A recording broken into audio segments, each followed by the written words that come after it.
Good morning, Modified 95 family. This is the day that you always pray never comes. I was headed home a couple nights back and my baby seized up. I am not sure what happened, like really at all. I just know it doesn't work. Called my housemate, he always comes in clutch. He jetted over from the house to my location and he brought some tools for what we thought it could be. Had no effect, and then he put a big wrench onto the crank bolt, and we weren't able to get the engine even turn, which is very atypical and odd. So today I got the car safely to my work, and now the tow truck is on its way and we're going to take it out to the house. I'm going to show you here a little bit about what happens and explain the story briefly, and then we'll get back to the house and I'm gonna start working on it. I can already say that I just want to pull the motor out. Luckily we have a couple spare B16s, and so let's kind of swap that in because it should drop right in, because all the same mounts and everything needed to put a B series and an EK go for all the B series, so it should drop right in. And I got the right hose because the upper radiator hose is different, because I think one of them comes off the front and then one of them comes off the back. But we're gonna have all the right stuff. My housemate's bringing an extra ECU from his mom's house, and we should be ready to go. And just a word to all my Honda family: anytime you find Honda parts, like especially like B series parts, they are getting more and more rare, which doesn't mean that the prices need to be astronomical, but if it can be fixed, try to fix it. You know what I mean? So anytime I find a B16, a B18 head or block, I try to take it to the machine shop. And even if I only pay $200 for the head, I'm gonna have to drop another $800 just to get it machined to make sure it's perfect and ready to use. But if we're gonna keep this going, we gotta keep the parts good. And then I would never give someone or sell someone a part that wasn't functioning. I always make sure to keep my stuff good. All right, so let's check this out. It's good to live in a small town. The tow truck driver called me personally because he has towed me many times for various reasons. And he said he was on his way. He had some family stuff to take care of before he got me, and I said no rush. Family's first. Family's most important. My family is away for recreation, so dad has time to play. But here's my baby, probably how you saw it last. What oddly happened is I was driving and my car just shut off. It was acting really weird, underpowered. It just shut off. I checked and it had oil. There didn't seem to be anything in the oil. I haven't really checked much else. The pressure should be down on this now, so I can hopefully open this safely. Coolant's pretty high up there. It's not like as full as it could be, but just from like normal use. I'm probably just gonna drain that because this is probably gonna have to come out today.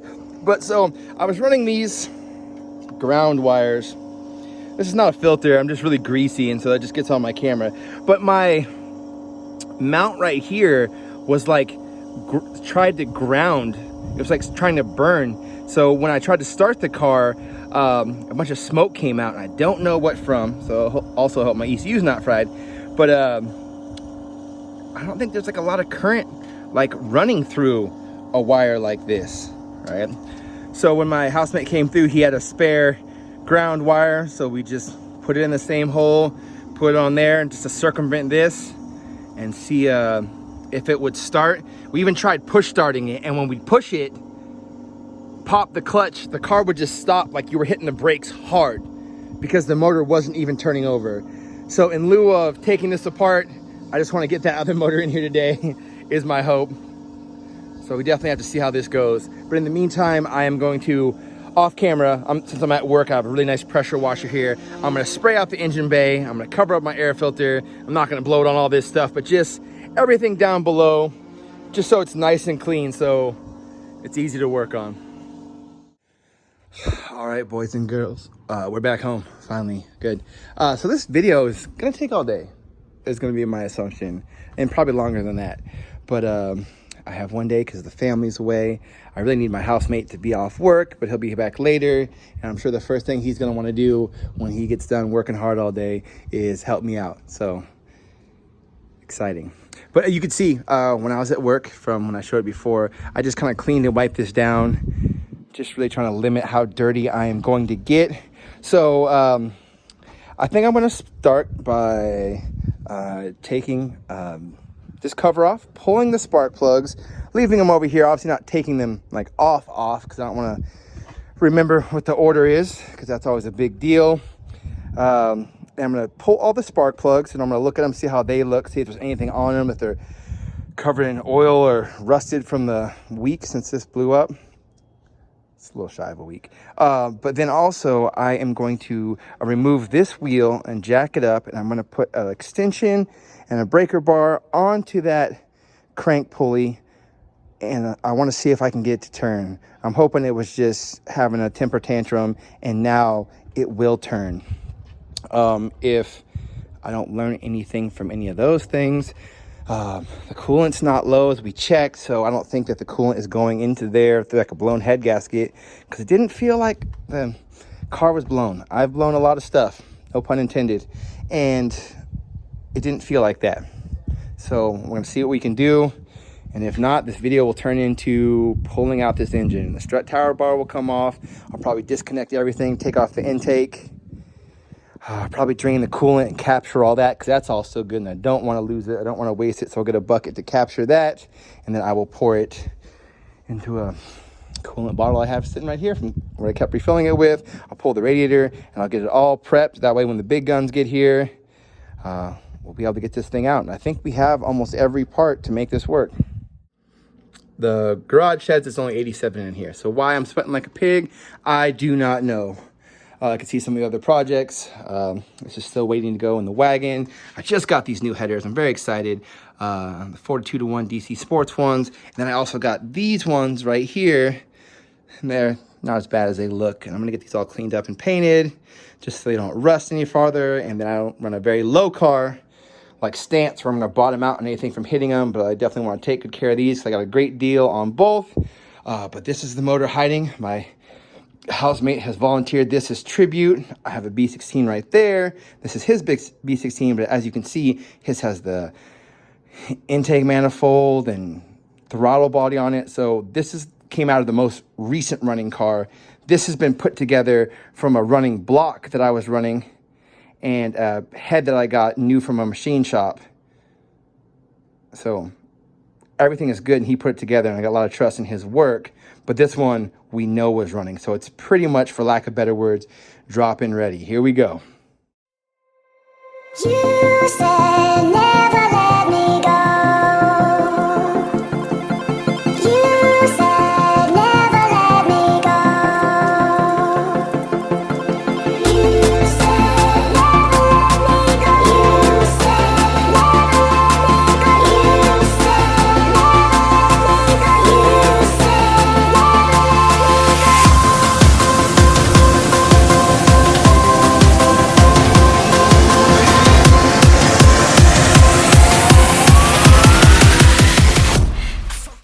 All right, so you saw that in time lapse. That was kind of the bad news that I didn't want to get. Well, I'm trying to be more organized than you usually. So I'm probably put these spark plugs wires back in just so they're out of the way. And then I'm gonna start pulling off a lot of little stuff. Strut tower bar is gonna come off, intake's gonna come off. So what I was told to do was to pull the spark plugs out to make sure there was no compression in any of the cylinders. In this cylinder and this cylinder, there was a little bit of oil, but it was not in the tube. These are all clean because we just did this valve cover. So none of my spark plug tube seals are leaking. So that's good. So everything worked out, because that's the last time when we replaced all this and did the valves and everything was cooking like it's supposed to. But yeah, so I made sure not to lose anything. I put things in bags. I put things wrapped in this so like I can keep all that stuff together. But I am not super mechanically inclined. I don't know much about the inner workings of a motor besides generally. So I will get the strut tower off and take off. I'm going to take off the wheel so I can pop the center cap out. And that way when my housemate gets home, he can pop the axle nut off with the impact. And then we'll get this bad boy out. Should be today. I don't know how strut tower bars are supposed to be connected. A lot of times people have the cheaper ones that go to the actual shock tower part right here, like under those little 14 millimeters.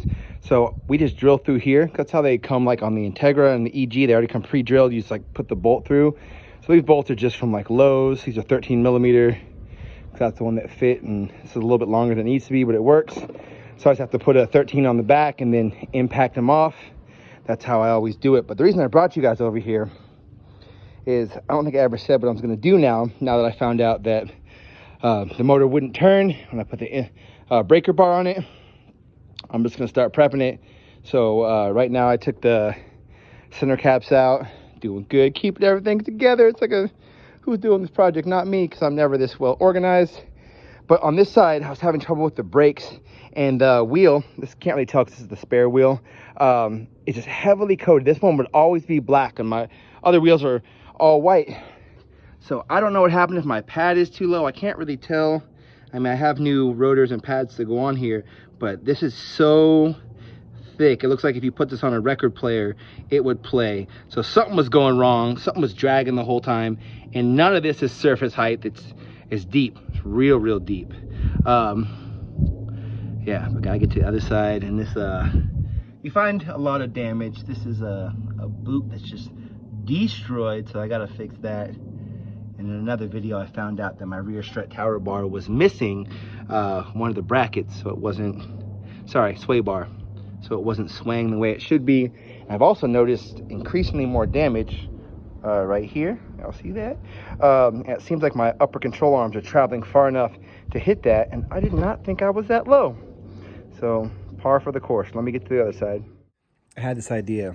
I don't know if it's a good one or a new one, but I have all these empty water bottles that I'm going to recycle, and I cut a square out of the top, and what I'm going to do is I'm going to slide this under my radiator and let it drain into these, and then I can keep this from spilling because it's easy to carry, and it also won't leak out because it's sealed everywhere else. And then when I need to pour it back into the radiator, I have this handy dandy little cap to funnel it back in. So this should work. And I'm going to open up my gas cap to depressurize that, because I'm going to take off the fuel line. I think I'm going to take it off from the car. No, from the engine, probably right there. And so yeah, I'm gonna get this all buttoned up, and then I will give you one last thing of closing thoughts. I don't want this video to be longer than 12 minutes and take up a bunch of your time. And then I'll have a continued video in part 2, where we probably actually get down to the nitty gritty of taking the motor out. All right, this video is almost to a good stopping point. Just to recap, I got the battery out, intake off, strut tower bar off, took off the slave cylinder for the clutch without disconnecting it, so I'm hoping this stays under pressure. So when we put the other one back in, we don't have to bleed the clutch and do all that rigmarole. Unplugged the oxygen sensor, took off the exhaust manifold, took off the trans mount, which was bolted with these 3 big bolts, but not connected to the actual frame. This one was connected to both here and there, 3 bolts instead of 4, still fine. When it goes back in, I have pretty solid mounts on both sides that don't move a lot, so I don't think those front mounts are necessary. And this is not turbo nor anywhere near 200 horsepower, so it's not gonna twist its way out Fast and the Furious style. I took 2 bags, ripped them in half, just grocery bags, shoved them in there because I want to clean this. There doesn't seem to be any leaks of oil or exhaust or anything. Everything was fitted on there nice and tight, but down below there is some leaking. Also wanted to mention, I made sure to open the fuel door and the gas cap so I could take off the fuel line from the fuel rail. I took off both sides, both the return line and the feed line, and then I forgot to put the gas cap back on. So when I jacked it up all high, like first notch on my Harbor Freight jacks, I was smelling fuel really strong, and there was nothing in the engine bay because it was leaking out of here, because my tank is absolutely filled. Because the only time your car breaks down is when your car is all the way full. Oh, and my coolant deal worked like a charm. I already got the coolant in one of those jugs. It was super easy. My only thing I would caution if you're going to do that or something like it was fill it up enough where if you tip it like this, it doesn't fall out the hole, and you can unscrew that cap, and then it's just easy pouring. All right, so we're going down below. We're going to give this a quick look. I think my transmission might have a leak, or maybe like an axle seal. So I think that's where maybe my oil has been going, because it's all on the trans side, all over the sway bar. I I know a lot of the stuff I have is knockoffs, but I actually have actual Skunk 2 lower control arms. See, I can not be cheap sometime. Oh, and the struts. Oh, those are TNs. Oh, yeah. But yeah, everything here's good. But I'm gonna get this all cleaned off. I don't see any like leaks, so it just must be coming out somewhere. And I'm just getting things unplugged. And then in the next video, I'll show you a stopping point I'm at, and then kind of give you a little heads up on the next video. Probably also put a bag around that, just as I'm cleaning the engine bay. I do not want to get a cat full of water. All right, that seems more right. I looked at the temperature and it's 100 degrees outside, so I feel less bad about calling it quits for the day. But yeah, that's where we finished up. I just gave the engine a quick little spray off with the pressure washer, a little scrub with Easy Off, and another rinse. And it came out pretty good. It's a lot cleaner. I'm just gonna sit like this and be taken apart to find what's wrong with it. There's only a few more things left to pull. The axles on both sides, once the axle nuts are taken off for me, or I could really do it if I could find the tool. And then taking off the shift linkage. And then it's just hanging by 3 mounts. That one, I was kind of waiting to go under there till it dried after I washed it to get that T-bracket out. And then just unplugging the harness and pulling it over here and slumping it over the side. So that's it for our video today. Yeah, this is definitely going to cost me. This is always like the most unfortunate thing that could ever happen to somebody. But it is also fortunate that we have so many spare parts on hand, just trying to keep these dreams of ours alive. All right, man, so I'll see you guys next time. Peace.